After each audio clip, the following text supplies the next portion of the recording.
자, 우리 마태복음 2장 1절에서 12절까지 말씀 같이 함께 교독합니다. 마태복음 2장 1절에서 12절입니다. 2페이지입니다. 제가 먼저 봉독합니다. 헤로드 왕 때에 예수께서 유대 베들레헴에서 나심에 동방으로부터 박사들이 예루살렘에 이르러 말하되 유대인의 왕으로 나시니가 어디 계시냐? 우리가 동방에서 그의 별을 보고 그에게 경배하러 왔노라 하니 헤롯 왕과 온 예루살렘이 듣고 소동한지라. 왕이 모든 대제사장과 백성의 서기관들을 모아 그리스도가 어디서 나겠느냐 물으니 이르되 유대 베들레헴이오니 이는 선지자로 이렇게 기록된 바 또 유대 땅 베들레헴아 너는 유대 고을 중에서 가장 작지 아니하도다. 내게서 한 다스리는 자가 나와서 내 백성 이스라엘의 목자가 되리라 하였음이니이다. 이에 헤롯이 가만히 박사들을 불러 별이 나타난 때를 자세히 묻고 베들레헴으로 보내며 이르되 가서 아기에 대하여 자세히 알아보고 찾거든 내게 고하여 나도 가서 그에게 경배하게 하라. 박사들이 왕의 말을 듣고 갈새 동방에서 보던 그 별이 문득 앞서 인도하여 가다가 아기 있는 곳 위에 머물러 서 있는지라. 그들이 별을 보고 매우 크게 기뻐하고 기뻐하더라. 집에 들어가 아기와 그의 어머니 마리아가 함께 있는 것을 보고 엎드려 아기께 경배하고 보배압을 열어 황금과 유향과 모략을 예물로 드리니라. 함께 그들은 꿈에 헤롯에게로 돌아가지 말라 지시하심을 받아 다른 길로 고국에 돌아가니라. 아멘. 우리가 너무나도 잘 아는 이 동방의 박사들의 이야기를 가지고 설교 제목 한번 읽어보겠습니다. 시작. 예수를 향하여 라는 제목으로 은혜를 나누려고 해요. 여러분, 우리가 이 땅에서 신앙 생활을 한다는 것의 본질은 우리가 예수를 향하여 걸어가는 삶을 산다는 겁니다. 우리가 신앙 생활을 한다는 것의 그 본질은 예배 나오고 봉사하고 섬기는 것이 신앙생활이 아니라 신앙생활이라는 것은 우리가 예수를 향해서 걸어가는 거예요. 어느 날 예수님에 대해서 듣게 되고 알게 되고 또 그 예수님이 나도 모르게 믿어짐으로 말미암아 교회에 나오게 되고 또 교회를 다니면서 이 신앙생활을 우리가 시작하는데 그렇게 시작하는 그 신앙생활을 하는 것은 한 걸음 한 걸음 한 걸음 예수님에게로 걸어간다는 것을 의미한다라는 거죠. 그리고 그렇게 걸어가다 보니까 나도 모르게 예수님을 닮아가는 거야. 그렇게 걸어가다 보니까 어투도 닮아가고 또 괜히 주가 쓰시겠다라 뭐 이런 어투가 아니라 사랑의 언어, 공감의 언어, 어투를 닮아가고 생각을 닮아가고 안 될 것 같고 못할 것 같은데 왠지 될 것 같고 저 친구가 미웠는데 I hate you라고 말하려고 그러는데 I love you 입이 갑자기 이렇게 나가기도 하고 그리고 행동까지도 닮아가는. 전에는 길에 휴지가 떨어져 있어도 그냥 지나갔는데 왠지 이제 지나갈 때 찔려. 그래서 막 줍게 되고 교회에 빈자리가 보이면 왠지 마음이 편하지 않아. 그래서 그 자리를 채우게 되는. 뭔가 이상하게 그 행동을 닮아가고 어투를 닮아가고 생각을 닮아가는 그런 삶이 되는데 그것을 우리는 성화라고 말합니다. 그리고 하나님은 그런 자들의 삶을 어떻게 규정하고 계시느냐? 너희는 세상의 빛이다. 어느 날 믿어진 예수, 그래서 나온 교회, 그리고 하루하루 예수를 믿으면서 걸어가는 그 걸음, 그 성화, 그러한 삶을 살아가는 우리를 하나님은 세상의 빛이라고 규정하셨단 말이에요. 즉 세상의 빛이란 빛이신 예수님에게로 걸어가는 삶을 통해서 저절로 그 예수님의 빛을 받아서 빛이 발산되는 삶을 이야기하는 거예요. 다시 말하면 너희는 빛이라고 하지 아니하고 세상의 빛이다 라고 그랬어요. 빛은 예수님이거든요. 그래서 예수님을 향해서 걸어가다 보니까 그 예수님의 빛을 받아서 그렇죠? 그 빛이 나를 통해서 비춰지는 거예요. 세상에 내가 살아가는 삶에. 그것이 신앙의 삶이다. 그래서 자신은 인식하지 못하는 가운데 외적인 증거들을 통해서 아, 내가 세상의 빛이 되는구나를 깨닫게 되는 거. 이게 그리스도인이라는 거예요. 야, 너 변했네? 아, 집사님, 예전하고 다르네요? 그러면서 뭔가 밖에 나가도 사람들이 대하는 게 다르고 내 어투가 바뀌고 하면서 세상 사람들이 빛을 보는 거예요. 얘 왜 이래? 빛을 보는 거죠. 나도 모르게 뭐예요? 빛이신 그리스도를 내가 발산하고 있게 되는 거예요. 그리고 그런 자들은 절대 세상이 그 빛을 가릴 수도 숨길 수도 없고, 쉽게 말해서 그 세상이 빛으로 살아가는 자들을, 세상에서 빛으로 살아가는 우리를, 그 빛을 포기하지 않는 우리의 마음과 신앙 때문에 세상이 숨길 수 없다라는 거예요. 마태복음 말씀을 한번 보겠습니다. 5장 14절에서 15절입니다. 시작. 너희는 세상의 빛이라. 산 위에 있는 동네가 숨기우지 못할 것이요, 사람이 등불을 켜서 말 아래 두지 아니하고 등경 위에 두나니 이러므로 집안 모든 사람에게 비치느니라. 우리가 어떻게 세상의 빛이 될 수 있어요? 예수님을 향해서 걸어가다 보니까 그 예수님의 빛을 받고 어투가 바뀌고 생각이 바뀌고 행동이 바뀌면서 나도 모르게 빛이 발산되는 거예요. 반사되는 거예요. 그러면서 예수님께서 그런 우리를 너희는 세상의 빛이다 라고 말하는 거예요. 그리고 그 길을 걷기로 작정하면서 걷는 자들은 세상이 숨길 수도 가릴 수도 없다라는 거예요. 왜냐하면 예수님을 알게 되고 사랑하게 되니까 그 길을 포기하지 않고 계속 걸어가는 거예요. 세상이 덮어도 아니야, 난 예수님을 쫓아가. 그러니까 가릴 수가 없는 거예요. 산 위에 있는 동네가 우리를 숨길 수가 없는 거예요. 그 이야기를 하고 있는 거예요. 그리고 여러분, 사람도 이치가 있듯이 불을 켜면, 여러분 등불을 켤 때 등불을 말 아래 두지 않고 등경 위에, 당연히 위에 두죠. 왜? 환하게 비춰야 되니까. 그것처럼 예수님을 향해서 걸어가는 자들, 그래서 빛이 반사되는 자들, 그들을 하나님은요 세상에서 높일 수밖에 없고 세울 수밖에 없다라는 거예요. 그리고 그들을 통해서 많은 사람들이 예수에게로 올 수 있도록 하나님께서 이끄신다라는 거죠. 그래서 진짜 예수를 만난 자들은 절대 신앙을 포기하지 않기 때문에 산 위에 있는 동네가 가릴 수 없을 뿐만 아니라, 진짜 예수를 만난 자들은 그 신앙을 포기하지 않고 예수를 향해서 걸어가는 발걸음을 멈추지 않기 때문에 세상 가운데 영향력을 드러낼 수밖에 없다라는 거예요. 만약에 정말 그 발걸음이 멈추거나 신앙생활을 포기하는 자들이 있다, 그거는요 그 사람이 예수를 만나지 못한 겁니다. 미안하지만 이성적으로 의지적으로 신앙생활을 어느 정도 하다가 결국 어떻게 돼요? 포기해버리는 거예요. 그러나 진짜 만난 자들은 빛이 비춰지게 돼 있어요. 여러분, 오늘 본문에 등장하는 동방 박사들 한번 볼까요? 이들은요 동방에서 메시아의 별을 보고 그 메시아의 탄생을 믿고 멀리서부터 유대 땅까지 온 사람들입니다. 사실 이 동방 박사가 누구냐에 대한 정확한 정보는 성경에 없어요. 성경은 그냥 동방의 박사들이 별을 보고 예수에게 찾아왔다고 했지, 동방 박사가 몇 명이다, 우리는 3명이라고 이야기하죠. 왜냐하면 선물을 3개 드렸거든. 그러니까 3개라고 이야기하는 거예요. 제가 자료 다 찾아봤어요. 그리고 또 어떤 사람들은 그래요. 보통 박사들이 움직일 때는 12명이 한 팀이 돼서 뭐 움직인다. 아니다, 더 수행하는 자들까지 더 많았을 것이다. 뭐 논란이 많아요. 3명이다, 12명이다. 그리고 이들이 동방이라는 지역에 대해서도 학자들마다 시리아 사람들일 것이다. 아니야, 중국계 아시아 사람들일 것이다.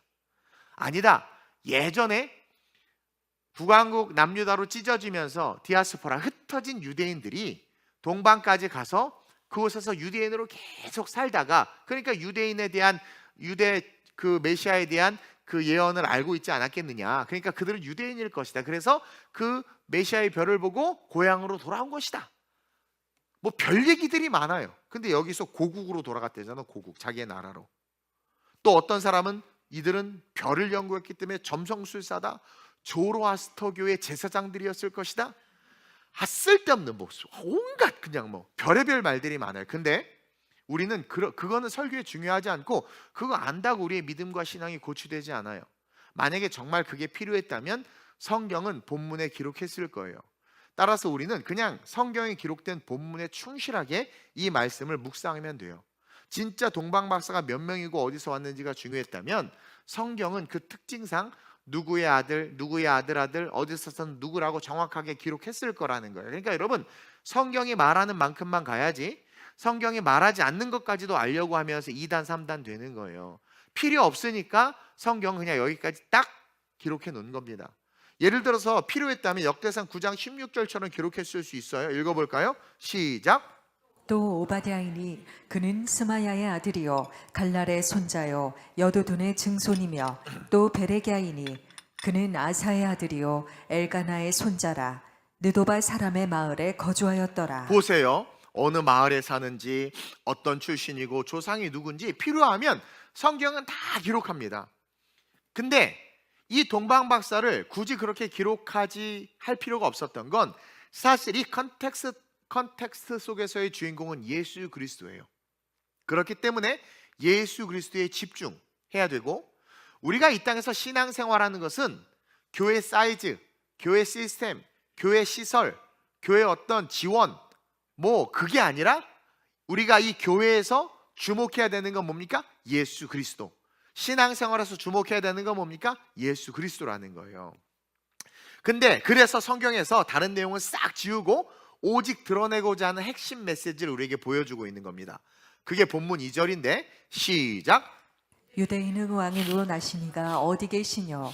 우리가 동방에서 그의 별을 보고 그에게 경배하러 왔노라 하니. 이들이 동방에서 온 박사인데 이 2절에서 우리가 봐야 될 중요한 내용이 들어있어요. 그들이 유대인의 왕으로 메시아가 태어날 것을 믿었다라는 거죠.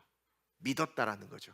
그리고 우리는 믿음이 무엇으로부터 시작하는지 성경을 통해서 잘 알고 있죠. 믿음은 어디서 나요? 들음에서 나며 들음은 그리스도의 말씀이라. 어느 날인지는 모르겠지만 이 동방의 박사들이 유대인의 전승 속에 있는 메시아 전승, 메시아 예언의 메시지, 그 복음을 듣고 그것을 믿었다라는 거예요. 그리고 이들은 그냥 난리지, 지식으로만 믿은 것이 아니라 실제로 그것을 가슴으로 믿은 거예요. 어떻게 알 수 있습니까? 우리 자매들이요, 연애할 때 그놈이 나를 진짜 사랑하는지 가짜 사랑하는지 어떻게 아느냐? 차 끊긴 상태에서 나 바래다 주고 갈 수 있는지 없는지를 물어봐. 진짜 사랑하면 먼 길도 몸이 움직여서 가. 가짜로 사랑하면 차 끊기, 야 막차 끊기다 빨리 가라 막 이래버려요. 그런 놈들은 잘라버려야 돼요. 보세요. 먼 동방에서부터 광야와 사막을 지나 유대 땅까지 오는 거 쉽지 않아요. 지금도 여기서 이스라엘 가는 거 어려워 죽겠는데, 근데 낙타 타고 걸어서 노숙하면서 가는 게 쉽습니까? 근데 이들이 그렇게 갈 수 있었던 건 진짜 믿었던 거예요. 들려진 복음이 한 귀로 빠져나간 것이 아니라 들려진 메시아 신앙, 그 복음이 그들의 마음에 자리 잡은 거예요. 그리고 싹이 나고 있었던 거죠. 이들은 예수의 빛을 받아 그 마음에 빛이 비춰주고 있었던 거예요. 그러다 어느 날 별을 연구하는데 메시아의 별, 어떻게 그게 메시아의 별인 줄 알았느냐? 많은 전승들이 있지만 중요한 건 성령께서 믿음을 가진 동방 박사의 마음에 그것이 메시아의 별임을 확신을 줬다라는 거예요. 구약의 말씀 속에 여러 가지들이 있지만 우리는 그것을 결론적으로 그렇게 이해하면 됩니다. 그래서 정말 메시아가 태어날 것을 믿었고 그 별이 나타나서 그것이 메시아의 별임을 알았기 때문에 그 예수를 향해서 저번 동방으로부터 험난한 여정을 뚫고 걸어온 거예요. 근데 어떤 성도들은 그 동방이 어디냐에 집중하냐고 은혜를 하나도 못 받아. 동방이 중요한 게 아니라 동방에서 예수를 향해 걸어왔다라는 팩트, 기록된 그게 중요한 겁니다. 아멘? 여러분, 우리의 신앙생활이 이래야 한다고 성경이 지금 가르쳐주는 거예요. 우리의 신앙생활은 사변적이고 쓸데없는 것에 집중하고 연구하고 고민하면서 신앙 까먹는 것이 아니라 우리의 신앙은 예배드리고 신앙생활하면서 우리의 발걸음은 뭐예요? 예수에게로 계속해서 걸어가는 신앙생활이 되어야 된다라는 거예요. 내가 모태신앙이든 내가 아니면 처음 우리 가문에서 처음으로 예수를 믿든 내가 부자든 내가 가난하든 중요한 건 뭐냐면 정말 예수를 믿는다면 우리는 그 예수님을 향해 걸어가는 삶을 살아야 하고 나는 정말 그 예수님을 향해 걸어가고 있는가 점검해야 된다라는 거죠. 어떤 힘듦이나 어떤 여정이 내 앞에 놓여 있어도 정말 여러분 예수님이 메시아라는 것을 믿는다면, 나의 구원자라는 것을 믿는다면 우리의 출신, 내가 사는 곳, 내 나이, 형편, 이게 중요한 게 아니라 내가 진짜 믿는, 우리가 믿는 그 예수를 향해서 걸어가야 한다라는 거예요. 그리고 걸어가야 하는 그 목적은 뭡니까? 그 예수님을 만나고 그 예수님을 경배하기 위해서, 그 예수님을 구경하려고, 그 예수님을 목격하려고, 첫 증인이 되려고 가서 헌금 이빠이 드리고 예수님에게 이름 석자 기억시키려고 그렇게 예수님에게 걸어가는 것이 아니라 나를 위해서 이 땅에 와주셔서 너무 감사하고, 그리고 주님 나의 구원자 되어주셔서 너무 감사합니다라는 그런 진실된 고백을 드리기 위해서, 내 마음의 진심을 표현하기 위한 예물을 드리기 위해서. 신앙 고백의 예물이에요. 황금과 유향과 모략은 물질적 가치로서 가치가 있고 또 가치가 있는 그런 정말 보이는 예물이지만, 동시에 이것은 우리의 마음속에 담겨져야 되는 예물인 거예요. 그분이 어떤 분인지를 우리가 마음으로 고백할 수 있는 예물, 우리 안에 황금과 유향과 모략이 있어야 된다는 거예요. 그것을 가지고 예수님 향해 걸어가야 되는 거예요. 그리고요, 보세요. 유대에 이미 왕이 있어요. 그리고 별로 좋지 않은 왕이야. 근데 그 유대의 왕이 있는데, 그들이 유대에 도착해서 유대 왕에게 가가지고 왕이 어디서 태어났냐고 지금 물어봐요. 여러분, 이거는요, 누가 봐도 그렇게 물어봤을 때 자기들에게 불이익이 있을 거라는 것을 이들이 모를까요? 이 동방의 박사라는 이 박사라는 단어가 여러 가지 의미로 해석이 되는데, 때로는 왕이라는 의미로 해석이 되고, 하여튼 아주 고위층, 아주 높은 사람이다. 그리고 심지어는 어떤 종교의 제사장이다, 이런 의미로도 쓰인단 말입니다. 이 박사, 박수, 술객 이런 개념이에요. 그러니까 상당한 지위와 학력과 학식과 경험이 있는 사람이고, 또 동시에 유대의 역사를 모르겠습니까? 유대가 지금 어떤 역사 격변을 겪어서 어떤 일이 일어났는지 다 알잖아요. 우리가 예전에 대통령들을 이야기할 때 그 대통령을 말하는 것이 아니라 어떻게 그들이 대통령이 됐고 대한민국 정세가 어땠는지 아는 것처럼, 이들이 유대 정세를 아는데 로마의 분봉왕인 헤로데에게 가가지고, 그쵸? 요한 목을 자르는 놈인데 가가지고 왕이 어디서 났냐? 그러면 자기네들에게 분명히 불이익이 있을 걸 알매도 불구하고 뭘 발견할 수 있습니까? 한시라도 빨리 예수님을 뵙고 싶어 하는 그 마음. 그래서 모든 정보가 모이는 왕궁으로 간 거예요, 왕에게. 그리고 그들은 진짜 왕을 경험하니까 세상의 왕이 별로 중요하지 않아. 불이익도 감당할 뿐만 아니라 세상의 왕이 별로 중요하지도 않아. 그러면서 동시에 정말 진짜 메시아를 너무 보고 싶으니까 가장 빨리 그 정보를 알 수 있는 왕궁으로 달려갔던 거예요. 우리가 정말 예수를 따른다면 세상을 두려워할 필요가 없습니다. 그리고 두려워해서도 안 됩니다. 코로나나 북한이나 전쟁이나 그런 거 두려워할 필요 없어요. 정말 예수님을 사랑하면 함께하는 공동체 안에 원수가 있어도, 또 나를 힘들게 하는 내 삶의 여러 가시들이 있어도, 여러분 정말 저와 여러분들이 예수님을 사랑한다면 흔들림 없이 우리는 예수님에게만 집중할 수 있는 거예요.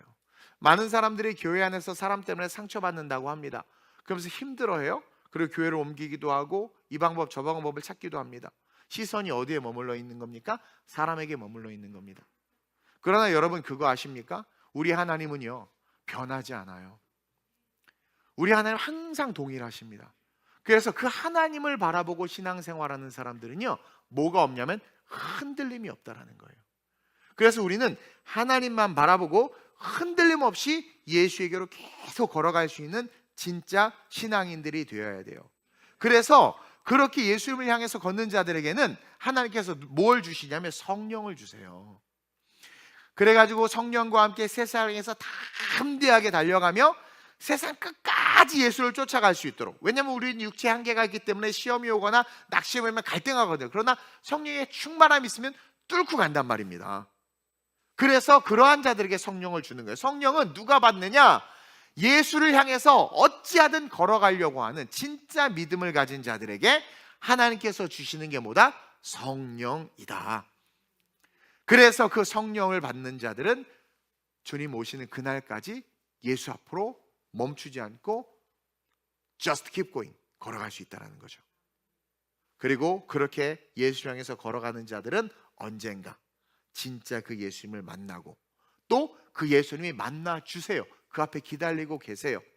매 예배 때마다 만나기도 합니다. 그러면서 내 인생에, 우리의 인생에 역사를 일으켜 주는 거예요.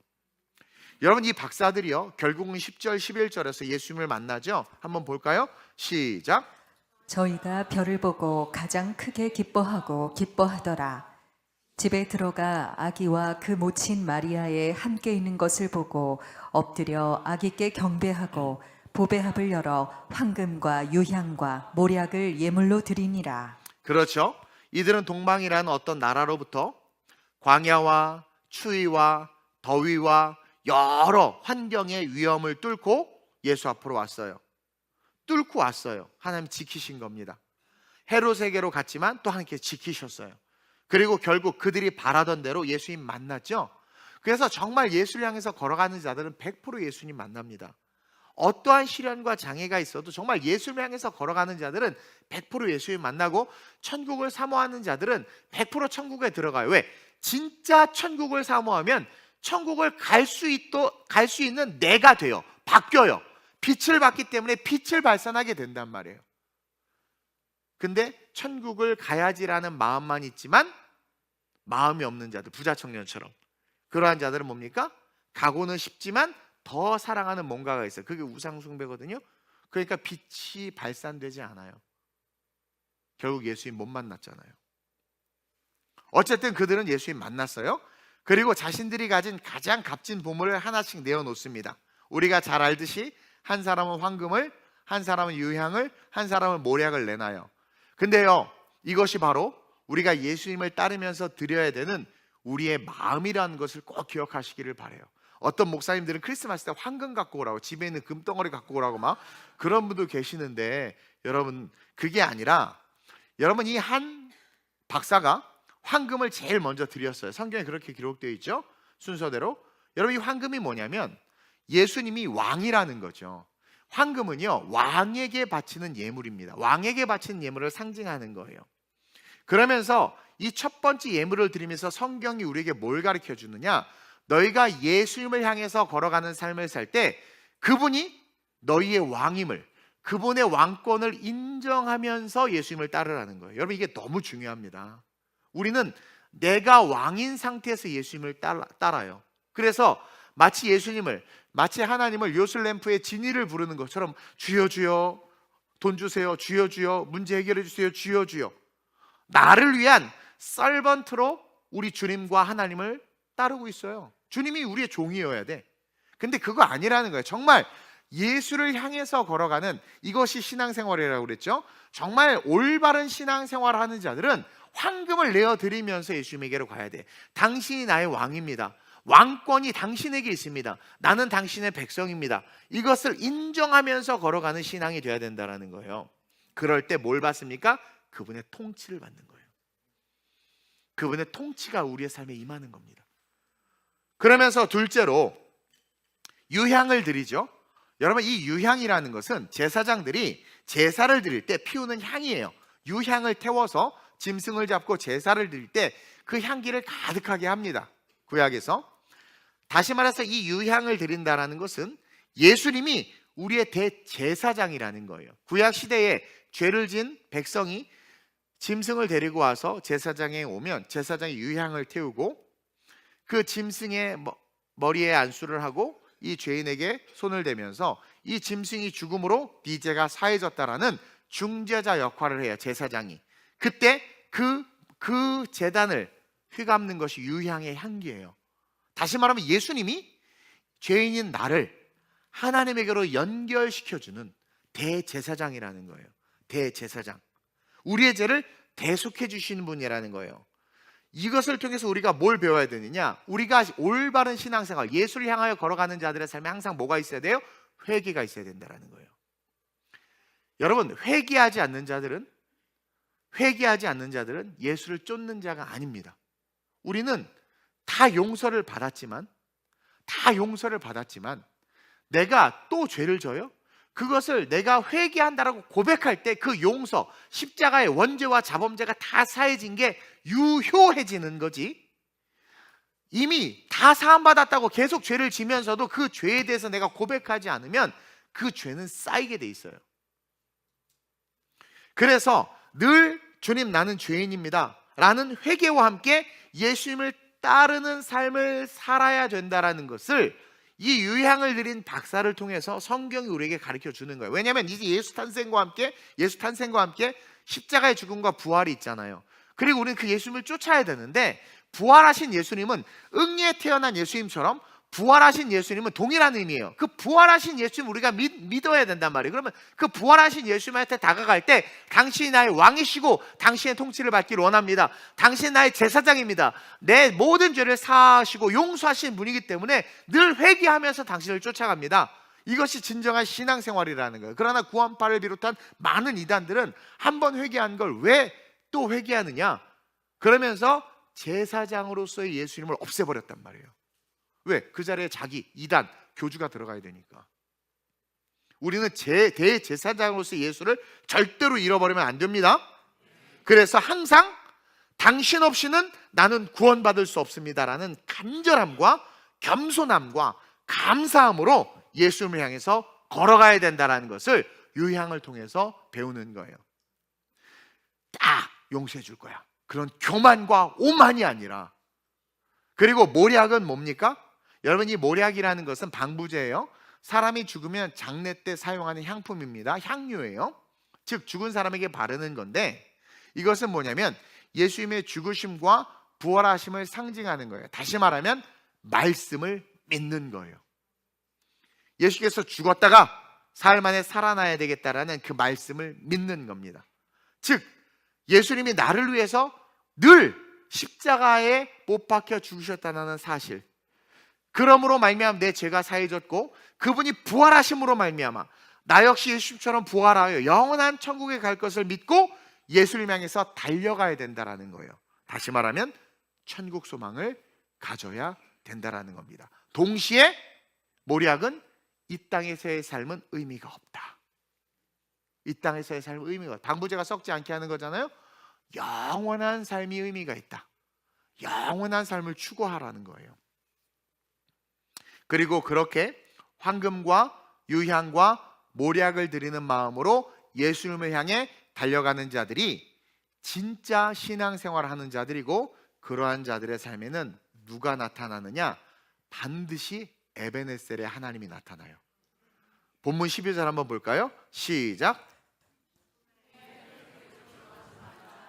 죄송합니다. 11절 12절을 한번 보겠습니다. 같이 11절부터 시작.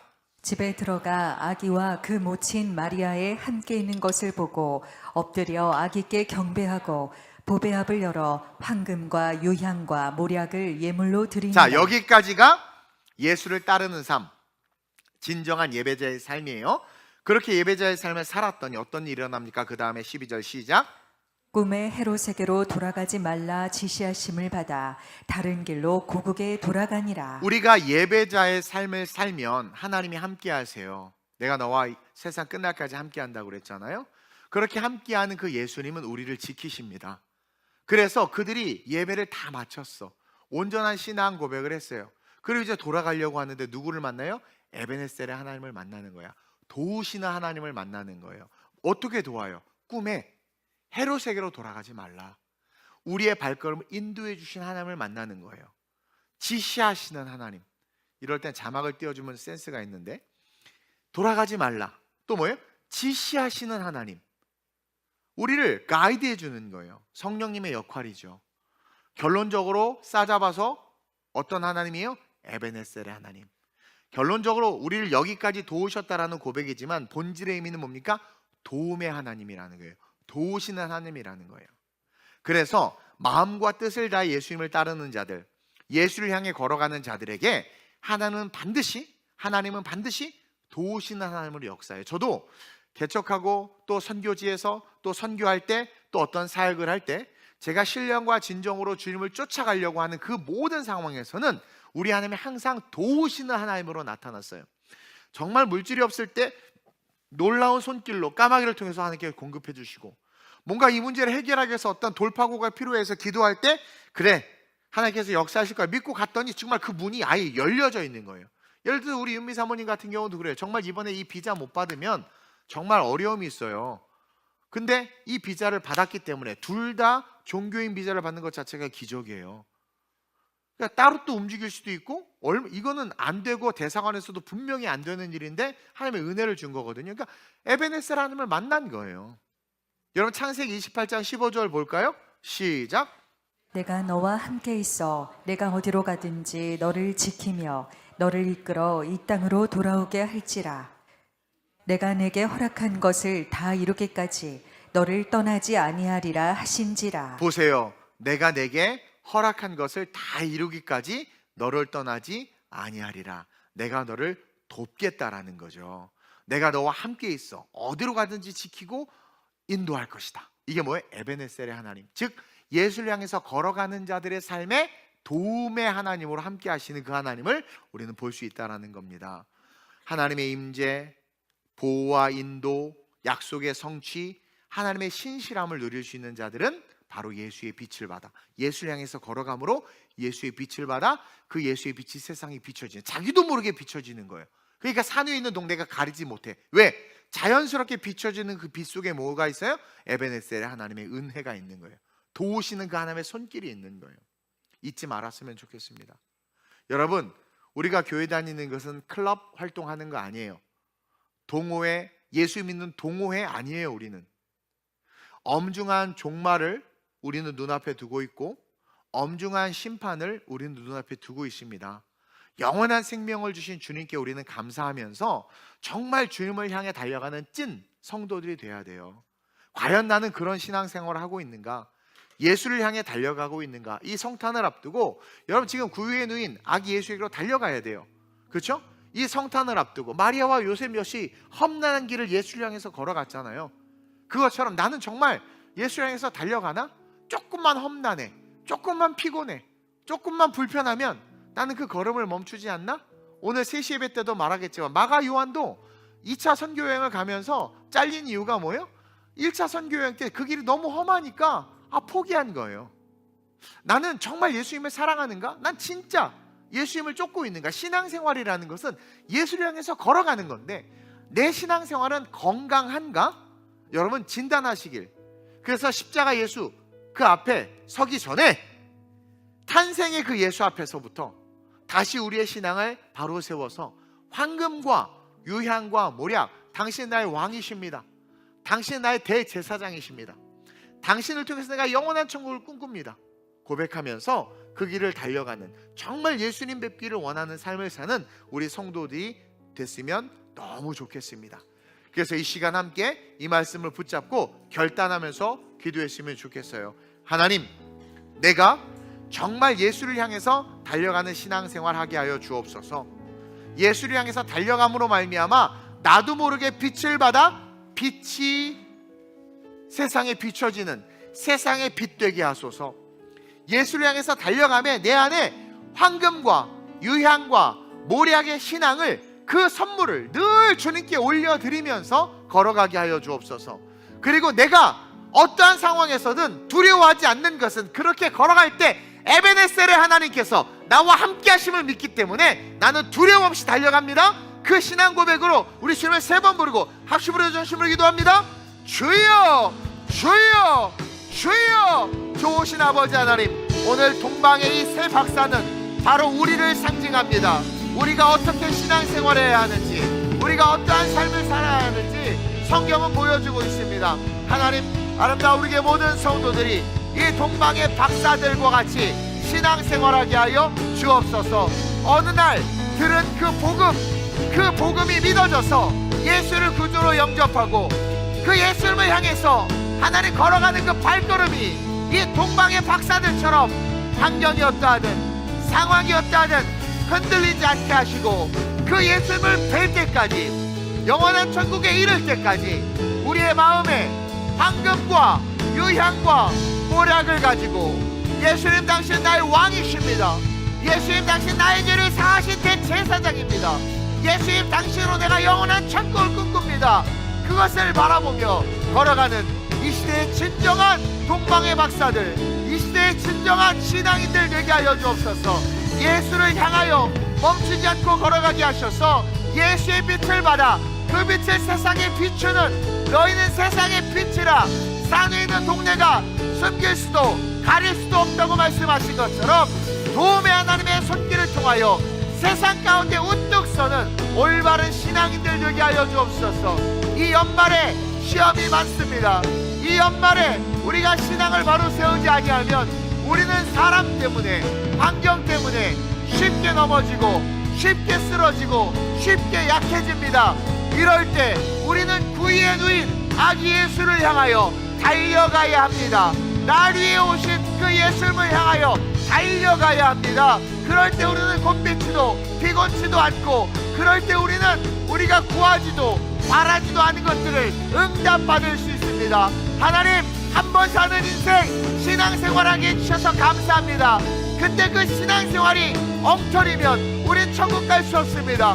우리의 신앙생활이 엉터리가 아니라 오늘 이 시간 정리하고 말씀으로 배웠사오니 올바른 신앙생활로 다시 한번 아름답게 기경되게 하여 주옵소서.